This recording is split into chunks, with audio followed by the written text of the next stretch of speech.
तो good morning students.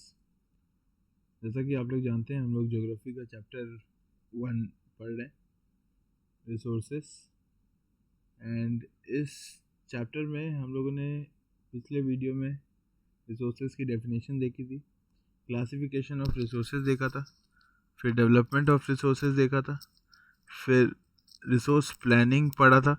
And अब जो इस वीडियो में हम लोग पढ़ने जा रहे हैं वो है सबसे important resource, that is land resource. So paragraph wise पढ़ते हैं और समझते जाते हैं। We live on land, we perform our economic activities on land and we use it in different ways. This land is a natural resource of utmost importance. It supports natural vegetation, wildlife, human life, economic activities, transport and communication system.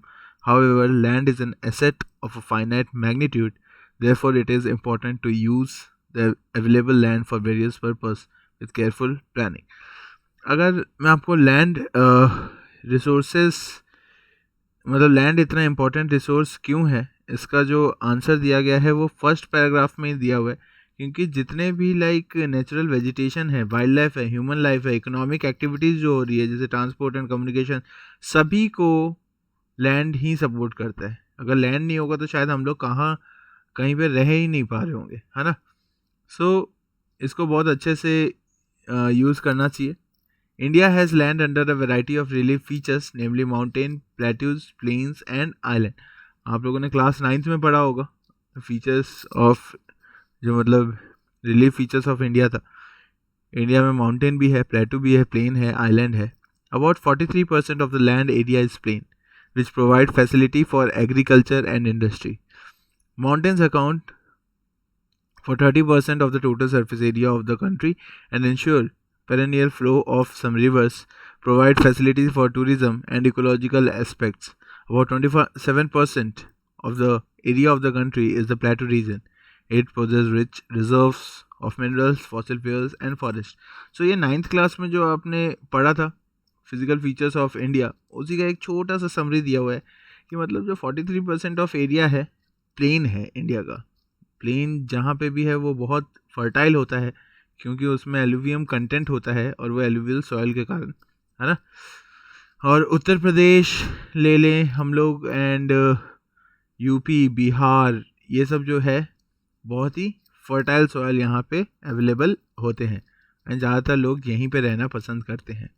Mountain जो है 30% of total surface area, वहाँ से जितनी भी perennial river है जो मतलब पूरे साल रहती है, फ्लो करती है, वो वहीं से आती है। टूरिज़्म के लिए बहुत जाना जाता है एंड 27% ऑफ द रीजन जो है इंडिया का प्लेटू रीजन है, स्पेशली छोटा नागपुर प्लेटू, है ना, डेक्कन प्लेटू।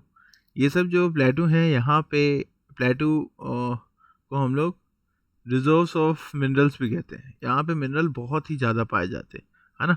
अब ये मैंने आपको जो लैंड मैंने इम्पॉर्टेंट रिलीफ फीचर्स के हिसाब से डिस्ट्रीब्यूशन बता दिया। अब लैंड यूटिलाइजेशन कहाँ कहाँ हो रहा है इंडिया में वो देख लेते हैं एक बार, कैसे लैंड को यूटिलाइज किया जा रहा है इंडिया में।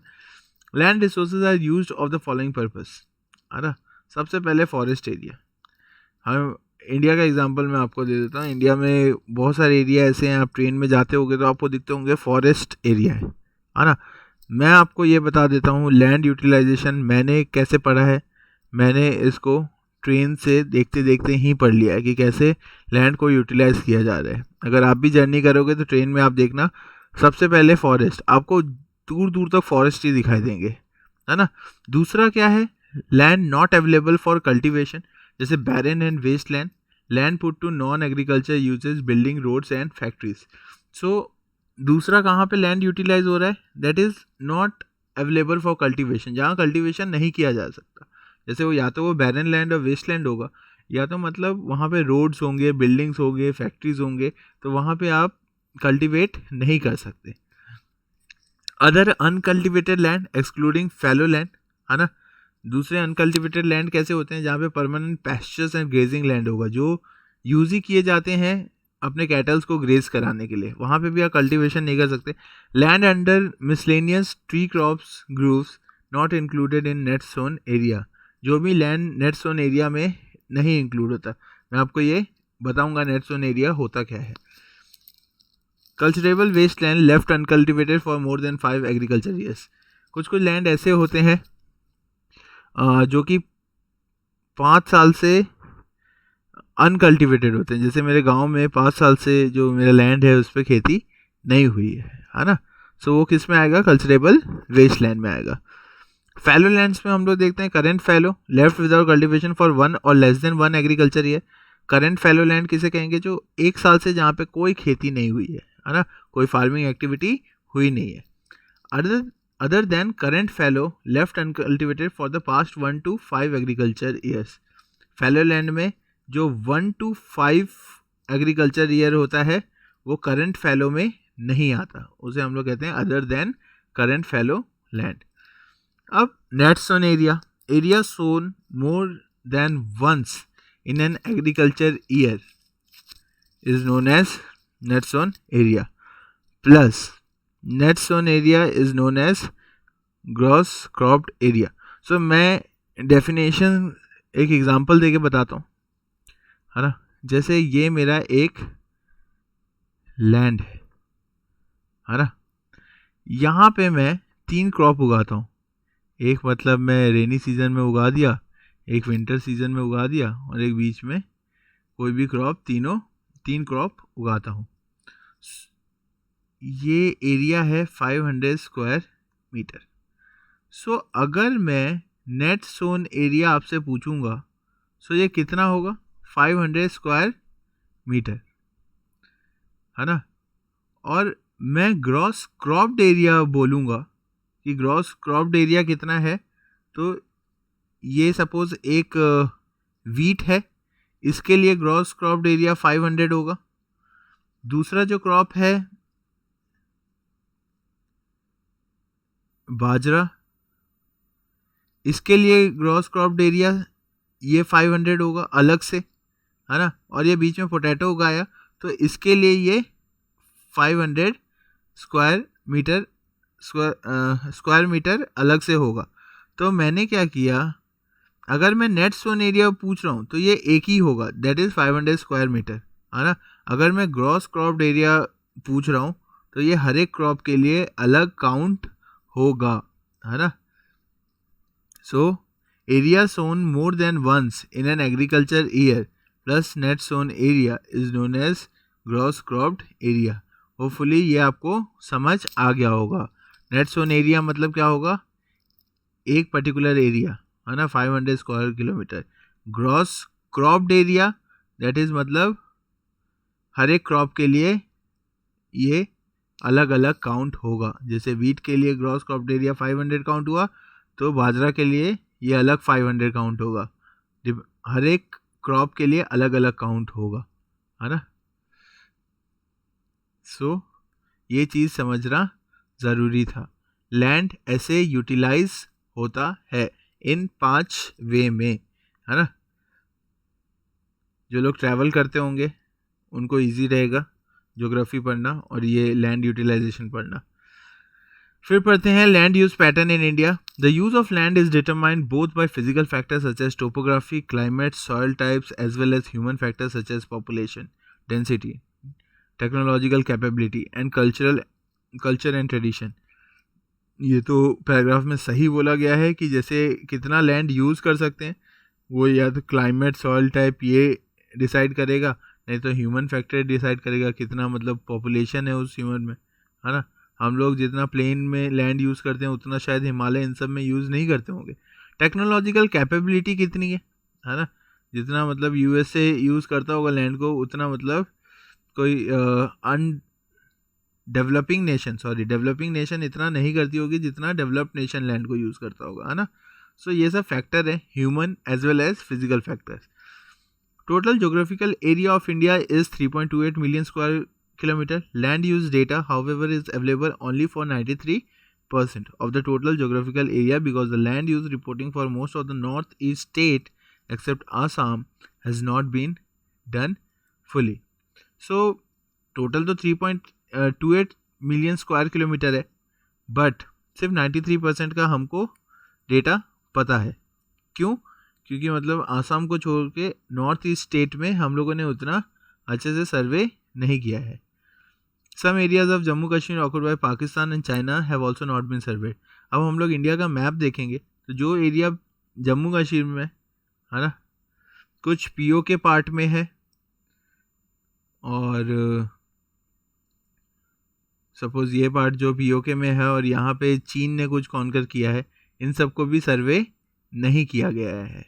तो ये सब भी हम लोगों ने कंसीडर नहीं किया है, इसलिए हम लोग टोटल जो हमारे पास डेटा है वो 93% का है ना. मतलब हम लोग 93% ही टोटल ज्योग्राफिकल एरिया मानते हैं इंडिया में. आगे देखते हैं. The land under permanent pasture has also decreased. How are we able to feed our huge cattle population on this pasture land? And what are the consequences of it? Most of the other than the current fallow lands are either of poor quality or the cost of cultivation of such land is very high. Hence, these lands are cultivated once or thrice in about 2 or 3 years. And if these are included in the net zone area, then the percentage of NSA in India comes to 54% of the total reporting area. So इसमें सबसे पहले ये बताया गया है कि land जो है परमानेंट पैस्चर वाला वो भी धीरे धीरे कम होते जा रहे है ना, क्योंकि कैटल साइज बढ़ते जा रही है. दूसरा चीज़ ये है कि अगर हम लोग किसी भी अदर देन करेंट फैलो लैंड्स हम लोग देखें जहाँ पे कल्टीवेशन कर सकते हैं, तो वो बहुत ही या तो लैंड उतने अच्छे क्वालिटी का नहीं है या फिर कॉस्ट ऑफ कल्टीवेशन बहुत ही हाई हो जाता है, जिसके कारण 3 या 4 साल में एक बार हम लोग कल्टीवेट करते हैं, जिसके कारण जो NSA है नेट जोन एरिया वो इंडिया में 54% ही है. मतलब 54% में आप कल्टीवेशन करते हो. The pattern of net sown area varies greatly from one state to another. It is over 80% of the total area in Punjab and Haryana and less than 10% in Arunachal Pradesh, Mizoram, Manipur and Andaman and Nicobar Island. So आप अगर net sown area देखोगे कि कितने मतलब एक particular area में crop हम लोग उगाते हैं, तो वो पंजाब और हरियाणा का केस अगर देखोगे तो 80% है.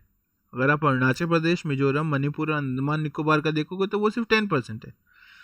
Forest area in the country is far lower than the desired 33% of geographical area as it was outlined by the National Forest Policy in 1952. It was considered essential for maintenance of the ecological balance. The livelihood of millions of people who live on the fringes of this forest depends upon it. A part of the land is termed as wasteland and land put to other non-agriculture uses. Wasteland includes rocky, arid and desert areas, and land put to other non-agriculture uses include settlement, roads, railway, industry, etc. तो ये मैंने पहले बता ही दिया था. अगर आप मतलब इंडिया में देखोगे कितना % फॉरेस्ट लैंड है, तो यहाँ से आपको पता चल जाएगा. 2014 एंड 15 में फॉरेस्ट जो है वो 23.3% है, जो कि मतलब कम है. 33% एक्चुअली एक कंट्री का होना चाहिए. इंटरेस्टिंग फैक्ट मैं आपको बता दूं, भूटान का फॉरेस्ट एरिया बहुत ज़्यादा है ना, और इसलिए लोग वहाँ पे जाना भी पसंद करते हैं, और शायद सबसे ज़्यादा ही भूटान का है.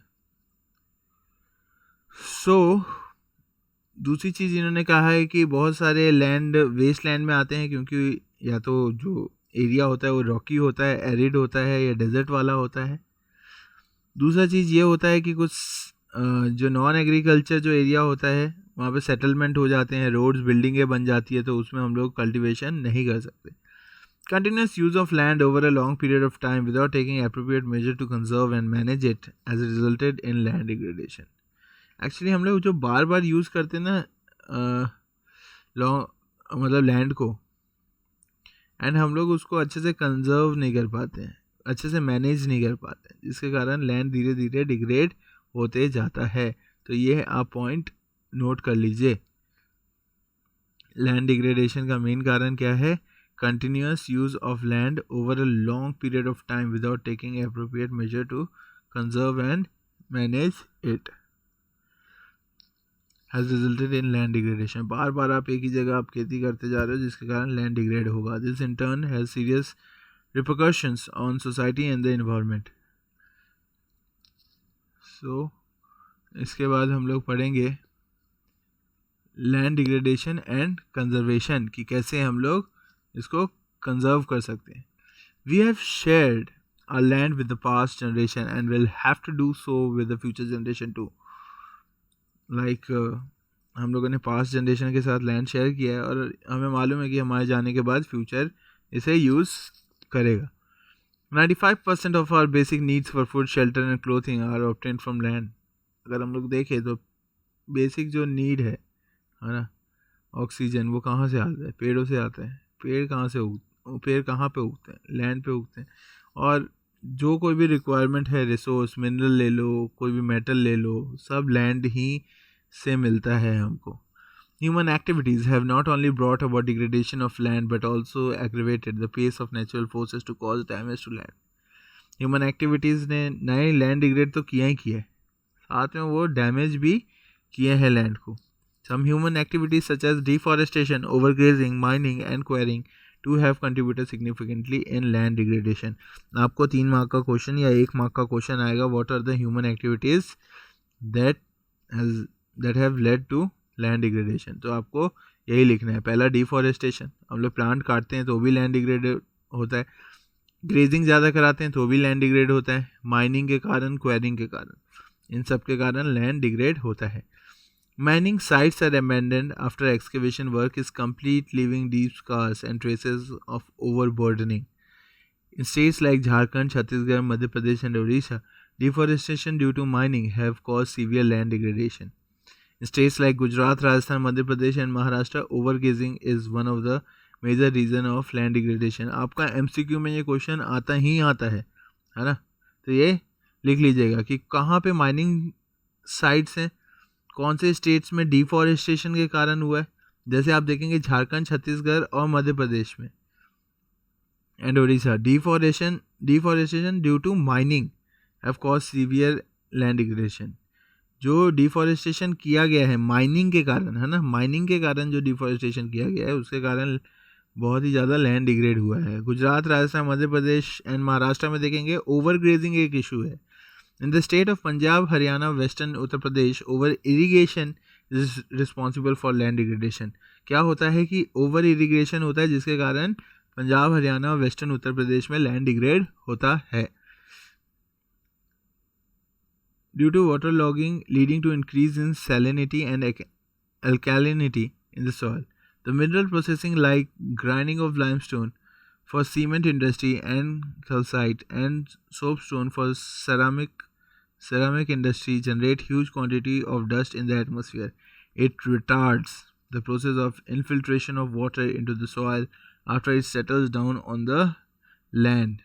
In recent years, industrial effluents as waste have become a major source of land and water pollution in the many parts of country.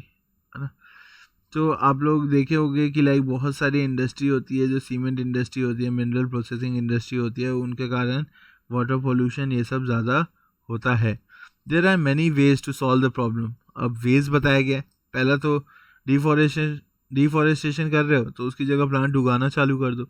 Afforestation and proper management of grazing. कहाँ ग्रेजिंग करानी है, कब कब करानी है, ओवर ग्रेजिंग नहीं करानी. तो ये सब क्या होता है कि इससे हम लोग लैंड डिग्रेडेशन बचा सकते हैं. Afforestation and proper management of grazing can help to some extent. Planting of shelter beds of plants, control on overgrazing, stabilization of sand dunes by growing thorny bushes are some of the methods to check land degradation in arid areas. So question आ सकता है, what are the methods to check land degradation in arid areas? तो आपको क्या करना है, growing thorny bushes. Proper management of wasteland, control of mining activities, proper discharge and disposal of industrial effluents and wastage after treatment can reduce land and water degradation in industrial and suburban area. बात अगर industrial और suburban area की करें तो अगर हम लोग properly जितने भी वेस्ट हैं उसको डिस्पोज करते हैं तो इससे क्या हो सकता है, लैंड डिग्रेड होने से बच सकता है. नेक्स्ट जो वीडियो होगा उसमें हम लोग सॉइल एज अ रिसोर्स पढ़ेंगे एंड ये चैप्टर कंप्लीट करेंगे. Till that, thank you.